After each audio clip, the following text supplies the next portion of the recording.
And now to discuss the Syrian crisis and the current diplomatic efforts surrounding it, I'm now joined live from Paris by Dominique de Villepin, who has served as France's Foreign, Interior and Prime Minister. Monsieur de Villepin, welcome to RT. It's very nice to see you here with us. Previously, you were warning against intervention in Syria.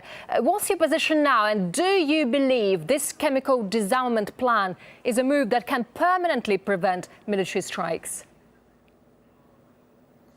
Well, I do believe that we have a window of opportunity that we should seize. Negotiation is now going on, and I think we should do our best to avoid the use of force. We know that the force without law and the force without a diplomatic effort is always useless. That's why the priority today is negotiation. But of course, we should go forward and we should have results. So today we have one result, which is the signature by the Syrian regime of the Convention on the ban of chemical weapons. That's a first step, but that's not enough. We should keep in mind the fact that the main objective of this negotiation is to protect the Syrian people. People are dying every day in Syria, and we had in the last 2 years 110,000 people dying. So we should keep this in mind, and that's why diplomacy now must be a success. Washington is convinced Syria agreed to be disarmed only because of the real threat of being attacked. Bashar al-Assad says that's not the case. What do you think? Well, I think firmness is part of the game, is showing some results. But I think the main factor is the willingness of Russia to take responsibility, and Russia taking the lead, Russia making some proposal. This is really changing the whole figure, the whole physiognomy of the situation. So we should look forward to see how now we can have in between the discussions between John Kerry and Sergei Lavrov some results. I think all the players should be proposing, and I hope that the French diplomacy would on the next during the next days also be in its traditional position, in a position of mediation, proposing. I think everybody should be looking forward to try to find some peaceful solution to the situation. Sure, but still the threat of military forces is now a stumbling block in negotiations and diplomacy. Assad wants the threats to end, while Washington wants to keep the possibility of strikes on the table. What's the way out of this? Well, we know that military strikes are not easy.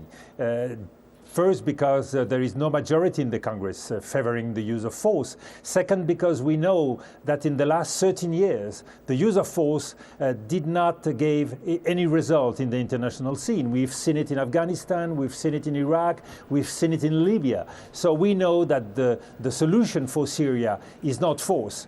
And we know also that there is a way to escape from force, from the use of an attack. And this way out is to have some results on the ground, some diplomatic results, in order to find better solutions for the Syrian problem. So now I think really the game is in the hands of diplomacy, in the hands of the political responsibles, and that's why we should really look forward. The problem of force is something else. I think that we can find an alternative to force if we are all willing to go forward and try to have new steps that would allow us to find a solution for Syria. But could any other interest be behind the US and its allies wanting to strike Syria beyond just punishing Assad for the chemical attack he allegedly committed? Well, first, we know that punishing Assad should not be by force. For that, we have the international legality, we have the International Penal Court. So the answer to punish is never to use force. The answer to punish is to go through justice. That's the real issue. But the main problem today, again, is to try to protect the Syrian people. And for that, the force is not going to give us any answer. Force will mean more people dying on the ground. It means new escalation. We should not forget that not only we have a civil war in Syria, but we have a big fight between Sunnis and Shias.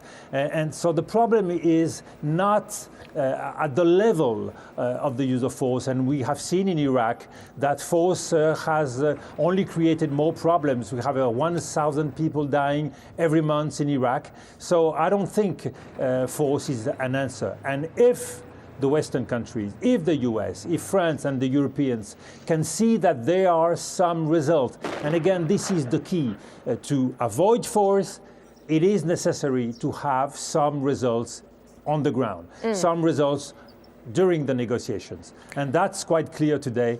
We know what we should do. During the lead-up to the US-led invasion of Iraq, US French foreign minister were among the most vocal opponents of that move. And now with Syria, your country has a completely different position. Is it because the circumstances are so different, or is France playing politics now? What can you say? Well, yes, I'm afraid the situation is a little different, but I think also that everybody does know that force is not the real answer. And we know that the public opinions are not in favor of force. That's why I think today we are all expecting Moscow, the Russian, to really deliver some results and to put more pressure on Assad.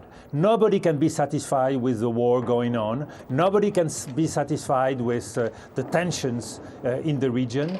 And the answer is diplomacy. But diplomacy doesn't mean that nothing should happen. Diplomacy means we should be able to go forward, both in order to have the chemical weapons getting out of Syria, and second, to find some new answers, because we know that the solution is political, some new political answers, as well as some humanitarian answer. So, of course, some people in the Western world are still talking about force and firmness is an element at this stage, but the answer is to use diplomacy, to have steps going forward, and that will eliminate the risk of force if we can have peace again in this region.